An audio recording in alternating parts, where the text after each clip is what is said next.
Hey, this is Chuck from Monocoque Metalworks. Today we're going to go ahead and start putting this hidden subframe inside the sills on this racer. Now, typically we would be doing this as part of building up the floor and sill assembly, and we've got other videos that show that. But here we're kind of retrofitting it into a finished car, so it's a little trickier. Basically, I've got no way to hold this piece of tubing. Here's the piece of tubing. You can see I've already sprayed the back side and the back corners with weld through. And then I've just got some primer on this side for now. And I've already coated this whole inside here. In previous episodes on this car, we've scuffed it down and sprayed some red oxide in there. And then the areas where I'm going to be welding, you can see there's some lines here. That's got weld through on it. But I don't have any way to hold it up in there. I don't have anybody here to help me either. And also, I can't just have somebody hold it. I need it to be held up in there tight. Now, typically this would go in before, actually I put this tubing onto the inner sill on a bench. And I really clamp it down tight all along the way. But here we've already got the factory cross member in there, and things are a little wiggly here. So I need a way to clamp it down. So what I'm going to do is drill 4 holes in this piece of tubing here, and they'll just be 5/16 holes. And then I will hold it up in there and I'll mark where they're going to be. I'll drill holes in here, and then I'll use bolts and a thick washer on the backside to clamp that down in there tight.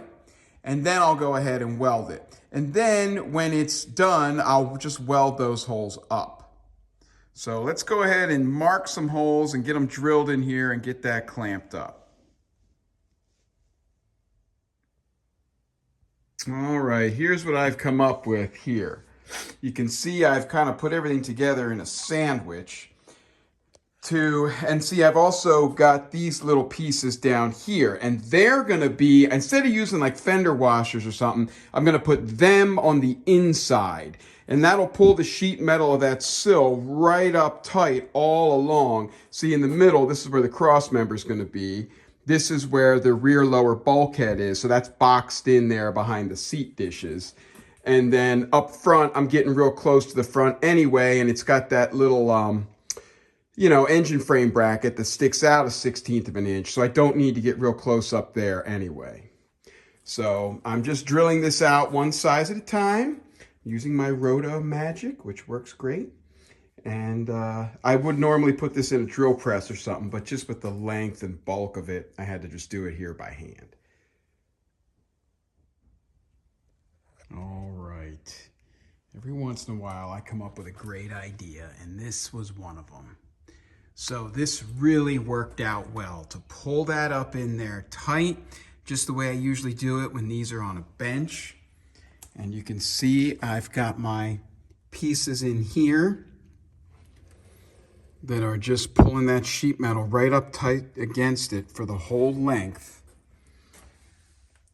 And then, it's good to mark all your stuff and everything, so you don't have to figure this out as you're going and welding. These are where my welds are gonna be, right between these lines, top and bottom. Now the bottom, I can't really get too well. That's why I do these on a bench before I install the inner sills. So I'll put some tacks in there, and then when we get this in the rotisserie to put the outer sills on, I'll finish up those welds. But I want to weld this as much as I possibly can before I pull this out of the jig. So that's next. All right.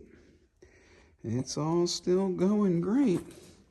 Had a little trouble with the weld settings because these stock inner sills are actually a little thinner than the 18 gauge that we use now. So this one blew through a little bit because I was using the old setting. But then I finally turned things down a little bit and it turned out just fine. And then we got the back welded in tight there. And then I put a little tack on every one of these. I probably could have welded them, but I know it'll turn out a lot better when it's flipped over, so I'll leave it. And then here's the penetration we got from that corner weld. Right in here, it overlaps. There's a double layer there, so we're welded to that other layer, so you don't see that penetration quite as much. But there's that in there. So, of course, it's already got the roll cage, but this will help stiffen it up. And it does add a little weight, but that weight is down at the floor, also called the datum line. So it's actually, the weight we're adding is lowering the center of gravity a little bit. Okay, time to pull those bolts out and use our pieces to set up the other side. Okay, I've got the tubing welded in on both sides now, and you can see right there I've welded up those bolt holes as well. I've now got the gussets fitted into place, and they all fit great except for this one here in this corner. Now, this is where we had our damage, and you can see I've had to adjust this flange. If you look there, I've moved the bend up about 3/16 in the back, but it's the same in the front. So this little portion here of the inner sill is cocked up. However, I see that all the time on cars that aren't wrecked. This is kind of flapping out in the breeze when they're putting this thing together. And so they'll just kind of grab this and squeeze it in wherever they want. But I do think there's a little bit of additional movement from the wreckage. But again, we can see we've still got her all locked down in the jig. So we've made a few little adjustments here to make this fit perfectly. And we're now going to take the MIG and just stitch in this corner. We'll put some stitches along here. And then we're going to come in. As you can see, I've got the spot welder out. This is the claw attachment. And I'm going to go along and spot weld this seam, and then there's a little guy in here too that goes to the bottom of the shut face. And then once we get this thing rolled over in the rotisserie, I'll weld along here, and I'll put some more stitches up in here to make it nice and strong.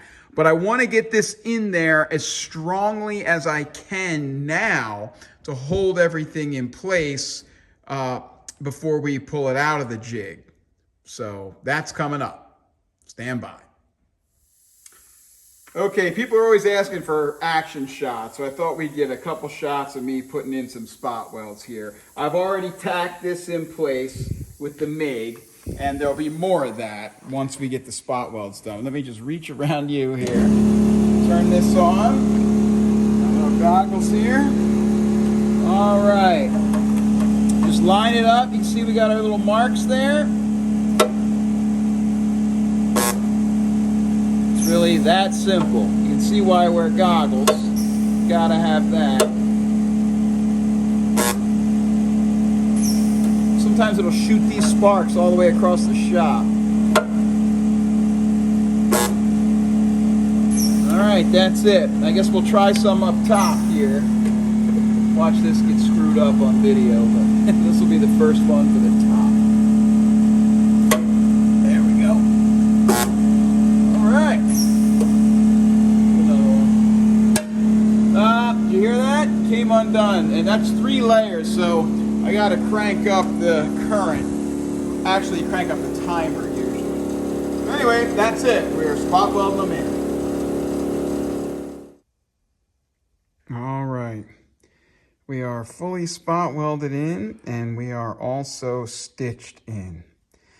And I went ahead and did all of it on this one because I really want this to be locked in there. So it's not the world's most perfect weld, but it's not bad for upside down.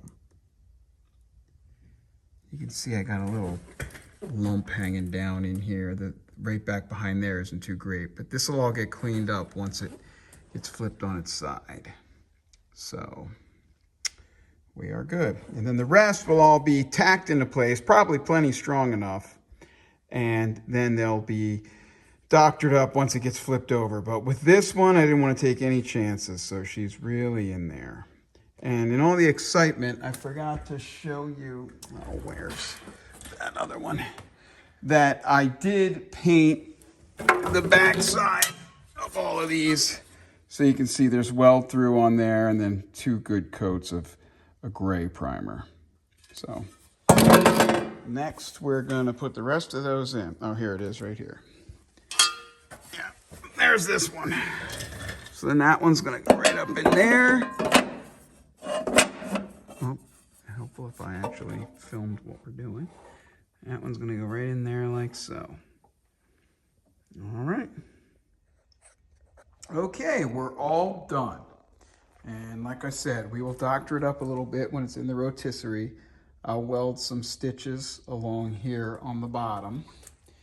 But that is nice and tight and gonna give plenty of strength when we pull this out of here.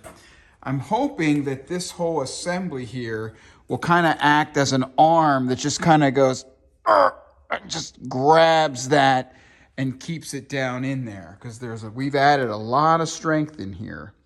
And this is right back where it needs to be, and the door fits pretty well. And as you can see, we have also taken care of the other side. And actually some of the welds over on this side were a little prettier, I think. But see that one there?